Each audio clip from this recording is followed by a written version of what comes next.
Ganti hidung, Iya. dipikir hancur. Terima kasih.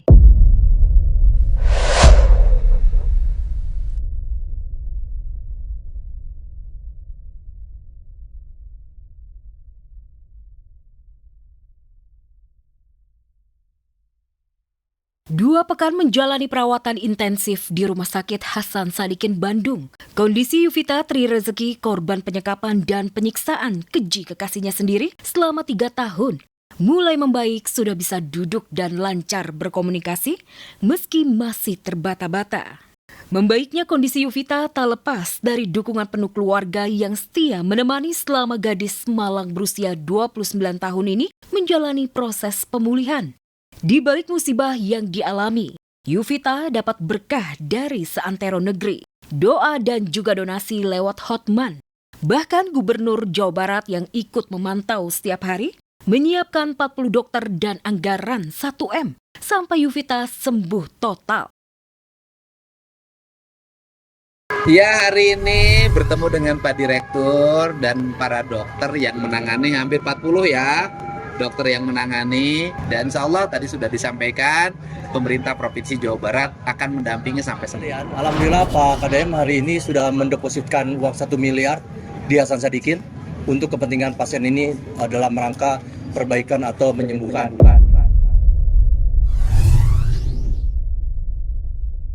Sayangnya, impian Yuvita bisa menjalani operasi rekonstruksi wajah yang rusak akibat tangan keji Taufik Hidayat tak bisa berlangsung cepat. Pasalnya saat ini 40 dokter yang dikerahkan pihak rumah sakit masih fokus membersihkan infeksi akibat luka yang dialami Yuvita terlalu lama, 3 tahun. Tim medis memperkirakan gadis korban kekerasan pacar asal Priangan, Bandung itu bisa sembuh total dan cantik seperti semula. Butuh waktu 1 tahun. Karena infeksinya sudah terlalu lama dan itu begitu datang kami sudah tidak apa-apa lagi langsung karena itu bisa sepsis, jadi umumannya bisa menyeluruh masuk ke darah sehingga bisa meninggal. Jadi sekarang lagi fokus untuk meredakan infeksinya ya. 2 minggu ini sudah ada perbaikan tapi belum sempurna, jadi belum habis ininya. Jadi kami belum bisa mulai mengoperasi atau rekonstruksi tadi ya. Insya Allah kalau minggu ketiga atau nanti sudah ini kita akan memulai rekonstruksi ya dari mulai wajah dan itu diskedulkan sekitar hampir sama kaki hampir 1 tahun. Pernyataan dokter terkait Yuvita bisa kembali normal mungkin mengubur dalam-dalam mimpi Yuvita untuk bisa cepat tampil menawan seperti 3 tahun lalu, seperti saat belum kenal Taufik Hidayat. Apalagi beredar kabar, proses pemulihannya mengalami kendala akibat ditato secara paksa oleh kekasih biadabnya. Taufik ternyata mentato nama dan wajahnya di sebagian tubuh Yuvita sebagai tanda cinta.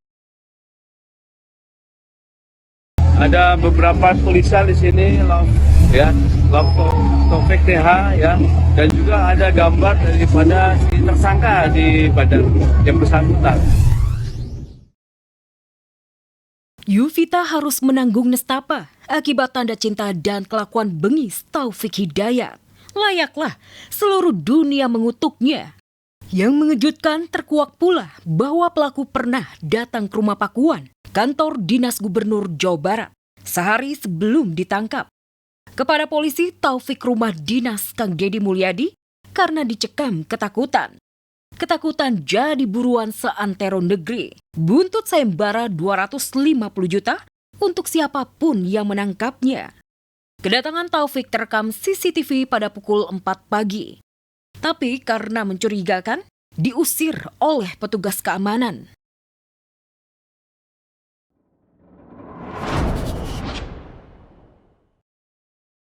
Jadi Taufik Hidayat sempat datang ke gedung Pakuan jam 4 dini hari, menemui pos jaga dan dia ngomong pakai helm, pakai masker, saya ingin ketemu Pak Gubernur, saya mau di penjara tapi ada hal yang harus saya sampaikan dulu.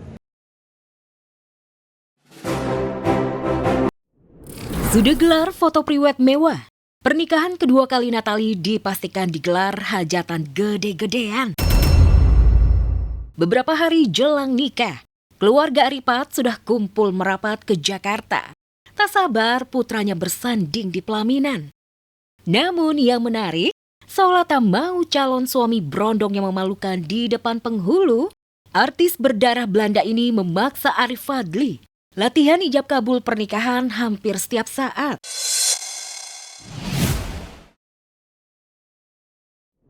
Apa yang dilakukan Natali semata-mata karena ingin calon suaminya tampil sempurna di hari bahagia. Maklum, ini pengalaman pertama Arifat menikah. Jadi butuh latihan dan bimbingan dari Natali yang matang pengalaman untuk urusan pernikahan.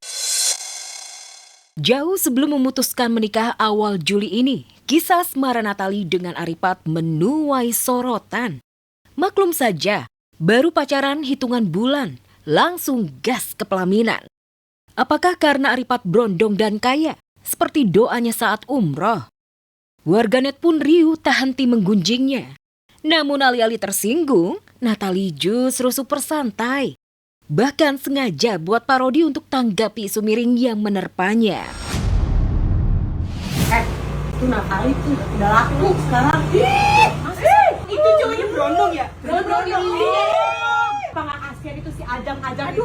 Aduh iya, dia sama Ajang. Mana DJ. Iya, ditinggal-tinggalin mulu ya. Lepas dari kisah cinta Natali dan Arifat yang berlangsung singkat, tapi jodoh tak bisa diukur dengan beberapa lama usia pacaran. Juli ini bakal jadi hari bahagia Natali dan Arif Fadli. Apalagi kabarnya sang mantan suami Sule dan Putri Delina siap hadir. Bahkan Putdel siap jadi salah satu pagar ayunya. Reputasi dan nama baik tercemar. Sarwenda sibuk bersih-bersih diri. Setelah mendatangi Komnas Perempuan dan KPAI, kemarin Wenda mendatangi Polres Jakarta Selatan. Ia serius melaporkan beberapa akun media sosial yang dinilainya sudah menyebarkan fitnah.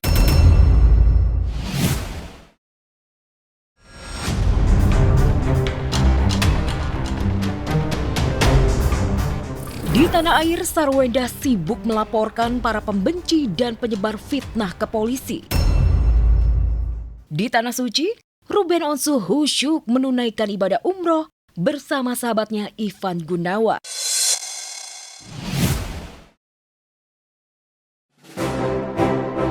Bilang sep, udah.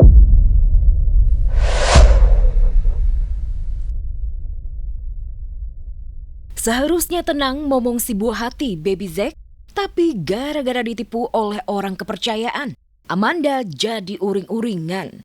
Tak mau keterusan, Kenny Austin pun turun tangan. Sebagai suami, Kenny berusaha terus menenangkan, terus berupaya menjaga mood Manda dan si buah hati. Gue kalau jadi ibu tuh ternyata tuh sebagai ini tapi capek. Iya sayang. Asli ke kamar sampai nggak keluar itu. Untungnya sih enggak sih, semuanya aman.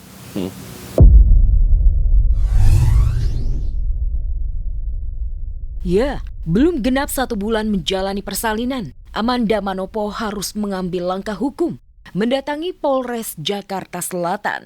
Amanda yang seharusnya fokus mengurus jagoan kecilnya, justru harus menghadapi permasalahan pelik akibat dugaan pemalsuan tanda tangan dan penggelapan uang di perusahaannya.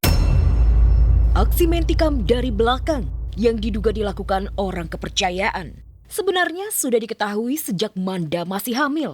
Namun demi keselamatan dirinya dan bayinya ketika itu, Amanda memilih diam. Tapi kini ia siap menempuh langkah hukum, menyeret si pengkhianat di jalur hukum.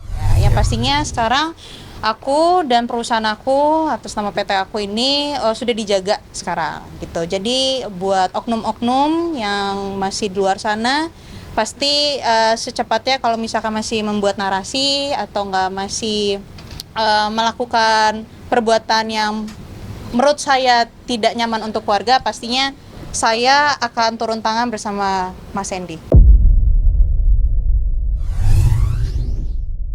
Tak sedikit selebriti yang jadi korban tipu daya orang terdekat. Siapa sangka Amanda ternyata jadi salah satunya. Terlebih bukan hanya uang perusahaan yang diambil. Amanda juga menemukan bukti bahwa pelaku melakukan memfitnahnya di media sosial. Sayangnya Amanda masih enggan belak-belakan identitas orang terdekat yang tega menikam dirinya dari belakang. Ada bukti CCTV juga ya? Ada. Bisa kita lihatkan ya? Ada banyak sekali bukti-bukti lewat dari sosial media. Makanya ini nggak hanya satu oknum aja, jadi ada banyak. Jadi mendingan makanya saya untuk pertama kalinya ada di media dan datang ke kantor polisi dan dipegang sama Mas Sandy karena saya rasa udah cukup banyak.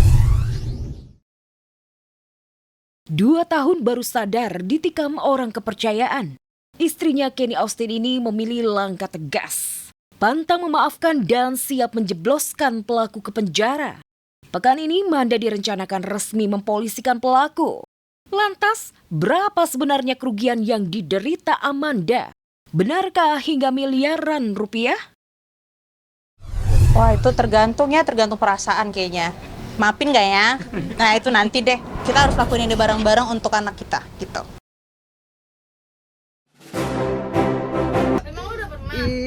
Banget lihat nih ya. Bis kita dari Hanania.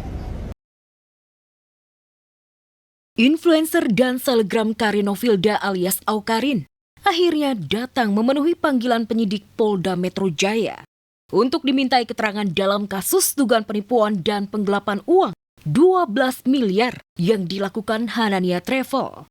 Aukarin yang tinggal di Melbourne, Australia, rela terbang jauh ke Indonesia karena kabarnya kalau tidak kooperatif dan segera hadiri pemeriksaan, polisi akan menjemput paksa. Lantaran Aukarin sudah berulang kali minta di reschedule jadwal pemanggilan.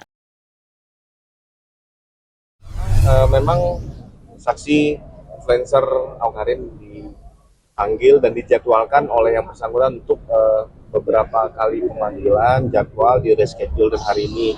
Mau meluruskan dan juga kita mau kerjasama dengan pihak kepolisian agar para korban bisa mendapatkan hak-haknya kembali. 2 tahun lalu, Aukarin senyum bahagia bisa umroh bareng keluarga dan sahabat sambil pamer menikmati fasilitas mewah yang didapatnya.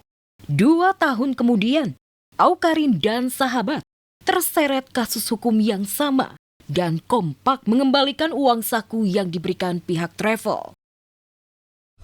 Itu adakah aliran dana atau apapun itu, apakah uang segala macam itu untuk endorse kita dari jemaah atau apapun itu, kami tidak tahu menahu.